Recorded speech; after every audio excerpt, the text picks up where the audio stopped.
Basically merchandiser का जो काम होता है वो क्या होता है, आप लोग के बहुत ज़्यादा सवाल होते हैं।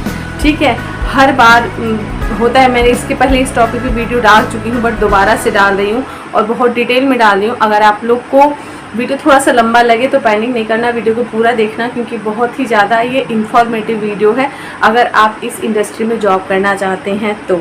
ठीक है, चलिए वीडियो में आगे बढ़ते हैं और बात करते हैं। फ्रेंड्स, जो एक मर्चेंडाइजर होता है ना, एक गारमेंट एक्सपोर्ट हाउस का या फिर एक बाइंग हाउस का वो मेन फेस होता है, समझ सकते हैं आप, मेन फेस होता है। एक मेन, अगर आप एक इंडस्ट्री में बात करेंगे कि मेन कौन होता है तो वो एक मर्चेंडाइजर होता है, जो सबसे मेन होता है। क्यों? क्योंकि मर्चेंडाइजर के हाथ में ना इंडस्ट्री का सब कुछ होता है, सिर्फ और सिर्फ अकाउंट्स को छोड़कर। इनफैक्ट वो भी डिसाइड करता है कि वो कितने का सेल होना है। तो एक मर्चेंट जो होता है वो बॉस होता है, बॉस। ऑनर, कंपनी का ऑनर अलग होता है, लेकिन काम का जो बॉस होता है वो है मर्चेंडाइजर। आप समझ सकते हैं कितनी वैल्यू होती है। और जब हम खुद इंडस्ट्री में जॉब करते हैं तो बहुत मज़ा आता है। और आज आपको मैं अपनी वर्क प्रोफाइल बताने वाली हूँ कि मैं वहाँ पे कैसे काम करती थी एज अ मर्चेंडाइजर। तो फ्रेंड्स, सबसे पहले तो मैं ये काम करती थी वहाँ पे कि मेरे जो रिस्पॉन्सिबिलिटी, देखिए रिस्पॉन्सिबिलिटी डिपेंड करती है कंपनीज़ के ऊपर, कैसी कंपनी है, क्या उसमें कितने तरीके की उन्होंने सेटअप कैसा बना रखे, कंपनी छोटी है या बड़ी है। अगर कंपनी छोटी होती है तो वहाँ पे बहुत सारे काम खुद करने पड़ते हैं, और कंपनी बड़ी है तो वहाँ पे हर एक चीज़ का प्रॉपर सेटअप होता है, जो स्टेप बाय स्टेप आपको वहाँ पे उन सब चीज़ों को फॉलो करना होता है। ठीक है, तो नंबर ऑफ़ वर्क जो होता है वो थोड़ा सा कम हो जाता है। ठीक है, तो मैंने ऐसे किया है कि जब मेरे बिगनिंग था तो कंपनी, मेरी छोटी कंपनी शुरुआत हुई है और वहाँ पे सारे काम करने होते थे मुझे, पैकिंग वगैरह करनी होती थी।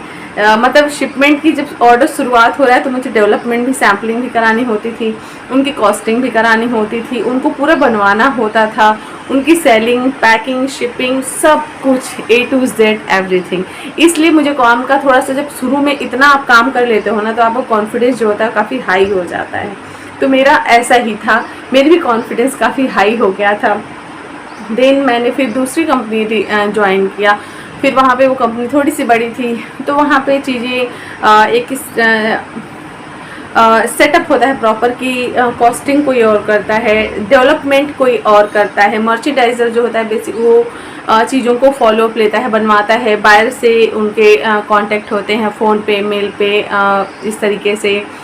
ठीक है, बायर विजिट करता है तो उनको अटेंड करना, अपनी शिपमेंट वगैरह का देखभाल करना। लेकिन उसके बाद जो शिपिंग का काम होता है वो आपके अकाउंट्स वाले देखते हैं, उसमें जो डॉक्यूमेंट्स का एक अलग हायर करते हैं। तो इस तरीके से मैंने किया। अब आपको ये बताती हूँ कि प्रॉपर जो एक मर्चेंडाइजर का काम होता है वो क्या होता है और कैसे होता है। शुरुआत करते हैं स्टार्टिंग से। स्टार्टिंग फ्रेंड्स ऐसे होती है कि जैसे जब कोई चीज़ स्टार्ट होती है, जैसे कोई काम स्टार्ट हुआ तो उनकी क्या हो गया, शुरू में ही उनके सैंपल ऑलरेडी बने हुए हैं अगर, तो उन पे सैंपल पे इंक्वायरी आनी चालू होती है, तो उनका ऑर्डर कंफर्मेशन होता है। तो उसी टाइम पे हम उसकी एवरेज वगैरह लेके उसकी कॉस्टिंग करते हैं। कॉस्टिंग जैसे कंफर्म हुआ, प्राइस कंफर्म हुआ, ऑर्डर कंफर्म हुआ, उस पर काम स्टार्ट हो जाता है।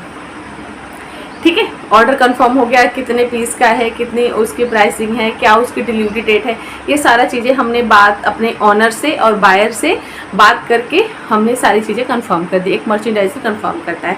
देन अब मर्चेंडाइजर क्या करता है, जैसे ऑर्डर कंफर्म होता है उसकी फिर सैम्पलिंग की स्टेजेस आ जाती हैं, तो उसको सैंपल बनवाना होता है। पहले क्या करते हैं, फिट सैंपल बनवाते हैं।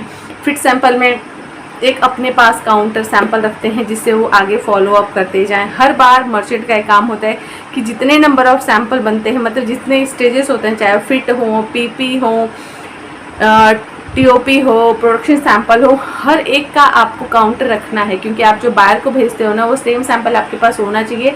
इनकेस अगर कोई प्रॉब्लम या कुछ हो जाए तो आप एटलीस्ट आपको पता तो हो, बायर अगर वहाँ से कुछ कह रहा है तो आप अपने पास सैंपल रख के बता सकते हो। अगर बायर उस सैंपल को चेक कर रहा है कि इसमें ऐसा वैसा है, कुछ मेजरमेंट का इशू, कुछ भी हो सकता है, डिज़ाइनिंग का, मेजरमेंट का, फैब्रिक का, कलर का, कुछ भी हो सकता है, लेबल का, तो आपको पता होना चाहिए कि आपने जो भेजा है वो सेम उसके पास भी और आपके पास हो। तो आप उस चीज़ को कंपेयर करके बता सकते हैं कि नहीं क्या है सही है और क्या गलत। आपको पता तो हो कि एग्जैक्ट आपने गलत क्या किया हुआ है। ठीक है, इसलिए हमेशा ये सावधान रहना है कि आपको हर एक स्टेज का आपके पास काउंटर होना ज़रूरी होता है। तो क्या होता है फिर सैम्पलिंग वगैरह उनकी हो जाती है ऑलरेडी, फिर हम फिट सेशन पे जाते हैं, फिटिंग हम लोग बनवाते हैं फिट सैंपल। जैसे कोई बायर होता है 1 फिट सैंपल जाता है, किसी बायर को 2 फिट सैंपल जाता है। तो बायर के अगर 2 जा रहे हैं तो एक हमारा काउंटर हम 3 पीस बनवाते हैं, ठीक है। मेजरमेंट वगैरह जो उनके जो लेटेस्ट मेजरमेंट होते हैं, फिट बिल्कुल फिट का मतलब होता है उनकी फिटिंग। फैब्रिक यहाँ मैटर नहीं करता, फैब्रिक क्वालिटी मैटर करता है, प्रिंट कलर नहीं मैटर करता है, ठीक है। जिससे वो जिसके लिए फिटिंग बनवा रहे हैं कि हाँ इसका मेजरमेंट वगैरह हो गया तो फिटिंग के लिए जाता है। तो फिट सैंपल बिल्कुल परफेक्ट साइज़ मेजरमेंट के साथ जाना चाहिए, ठीक है। तो वो बनवाते हैं, फिट सैंपल बायर को भेज दिया। अगर फिट सैंपल बायर ने सेम उसी पे आपको ओके कर दिया, उसको अच्छा लगा कि सारी चीज़ें ठीक है, अगर उसको लगा कि नहीं इसमें कुछ चेंजेस है या ये बहुत ज़्यादा कमी है, तो फिर वो कहता है कि नहीं आप रिवाइज करके इन मेजरमेंट के साथ, या मैं कुछ कमेंट कर रहा हूँ इस कमेंट को फॉलो करके आप बनवाओ, तो फिर वो दोबारा से बनता है, ठीक है। फिर क्या होता है आपको फिर काउंटर सैंपल अपने लिए बनवाना है। अगर कोई बहुत प्रॉब्लम हो गई, आपके पास फैब्रिक के इशू है, तो आप भले अवेलेबल कुछ बनवा लो, काउंटर ज़रूर बनवाओ। फिर बनता है, फिर फिट वगैरह अप्रूवल वगैरह आ गई आपके पास की, उसके बाद आप पीपी सैंपल भेज देते हो। कुछ बायर क्या होते हैं साइज सेट मांगते हैं, मतलब जितने साइज़ में ऑर्डर हैं बायर उन हर एक साइज़ में मांगता है, या फिर एक साइज जंप करके मांगता है, तो आपको बनवाना होता है। और आपको हर एक टाइम का ना, आपको एक सैंपल, अगर आप एक फिटिंग सेशन हो रहा है, पीपी हो रहा है, आपका जो एक सैंपल का टाइम होता है ना, आप ज़्यादा टाइम मत लेना। ज़्यादा टाइम कंज्यूम करोगे तो फिर आपको ऑर्डर में दिक्कत आने वाली। इसलिए शुरू में जब आपका फिट सैंपल बनवाओ ना, फिट सैंपल के लिए आप सिर्फ 1 हफ्ते का टाइम लो। 1 हफ्ते में आपको फिट बनवाना है और आपको बाहर से को भेज देना है, ठीक है। हर एक सैंपल का, स्टेज का सैंपल जो होता है उसका आपको हर हफ्ता या मैक्सिमम, अगर कोई पीस रिजेक्ट हो गया, कुछ प्रॉब्लम 2 हफ्ते, इससे ज़्यादा, क्योंकि आपको जो टोटल ऑर्डर का जो टाइम होता है ना वो 2 महीने का होता है, कभी 90 दिन का भी होता है, ऐसा होता है। तो जो आपको प्रोडक्शन में टाइम कम से कम आपको 30 दिन तो देना ही देना होता है, कभी कम या ज़्यादा भी होता है। उसके हिसाब से फिर आप अपना निकाल लो कि आपके पास टाइम कितना बचता है, ठीक है। 2 महीने में आपको, 1 महीने में आपको सारी चीज़ें कवर करनी है। आपको फिट भी भेजना है, पीपी भेजना है, ठीक है, ये सारी चीज़ें कवर करनी है। और उसी के साथ साथ आपको ट्रिम वगैरह भी अप्रूवल लेनी है, आपको एसेसरीज़ की अप्रूवल लेनी है, आपको एम्ब्रॉयडरी की, आपको लेबल की, आपको ये सारी चीज़ें ना साथ के साथ करनी है। तो अगर आप मर्चेंट बनने जा रहे हो ना, तो आपको ढेर सारी रिस्पॉन्सिबिलिटी मिलने वाली, ढेर सारा काम होने वाला है। इसीलिए हर एक मर्चेंडाइज़र, जो सीनियर मर्चेंडाइज़र होता है, उसको कंपनी एक असिस्टेंट ज़रूर देती है, जिससे कम से कम असिस्टेंट जो होता है ना लेबल वगैरह का फॉलो कर लेता है। आपके सैंपल बन रहे होते हैं, कहीं आपको फिनिशिंग में है, आपकी स्टिचिंग में है, तो आपको कटिंग में है, स्टोर में जाना है, तो या फिर एक हेल्पर देते हैं या फिर एक असिस्टेंट देते हैं, जिससे क्या होता है कि वो चीज़ों को फॉलो अप कर ले। क्योंकि आपको मेल भी देखनी होती है। अगर आप ये मत सोचो कि मर्चेंट का जो जॉब होता है बहुत ईजी, मर्चेंट का जॉब एकदम बहुत ही बड़ा रिस्पॉन्सिबल चीज़ होता है। अगर एक मर्चेंट ने बहुत थोड़ी सी गलती कर दी ना, तो उसकी पूरी शिपमेंट पे इफ़ेक्ट पड़ेगा, ठीक है। इसलिए मर्चेंडाइज़र एक बिल्कुल बैकबोन भी होता है, और उसको हर एक टाइम अलर्ट रहना है, वो सो नहीं सकता 2 मिनट के लिए। और हम लोग को ऑफिस में ना बहुत काफ़ी लेट हो जाता था, क्योंकि काम ही ऐसा होता है, जब आप एक अलग कंट्री से बात करते हो, मेल बायर होते हैं, यूके में हो गया, तो उनकी टाइमिंग आपको पता है, जब हम लोग को शाम होती है तो वो लोग फिर ऑफिस, हम लोग जैसे घर जाना स्टार्ट करते हैं तो वो लोग फिर ऑफिस आना स्टार्ट करते हैं। उनकी जो मेलिंग वगैरह होती है वो सेकेंड हाफ से स्टार्ट हो जाती थी।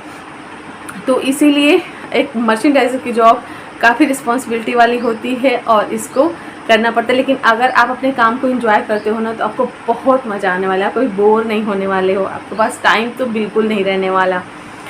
और मैं अपने काम को बहुत पसंद करती हूँ, और यही एक कारण है कि मैं दोबारा से रीजॉइन करूँगी, अब मेरे लिए भी और आप लोग के लिए भी। जिससे अगर मैं उससे रिलेटेड कोई वीडियो बना रही हूँ ना, अगर आपको जॉब से रिलेटेड वीडियो बना रही तो कम से कम हेल्प तो कर सकूँ, और मैं आपको वहाँ पे जब मैं खुद रहूँगी तो काफ़ी हेल्प मिलेगी, ठीक है। तो उम्मीद करती हूँ जो एक बायर के बीच और एक मर्चेंडाइज़र का जो रिस्पॉन्सिबिलिटी होता है ना, एक गारमेंट एक्सपोर्ट में या एक बाइंग ऑफिस में, आपको समझ में आया होगा।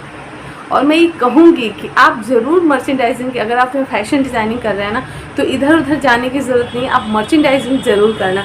क्योंकि जब एक बार आप इतने सारे काम कर लोगे ना, तो फिर आप एकदम बिल्कुल ना वर्सटाइल हो जाओगे, आपको कोई भी काम ईजी लगेगा उससे।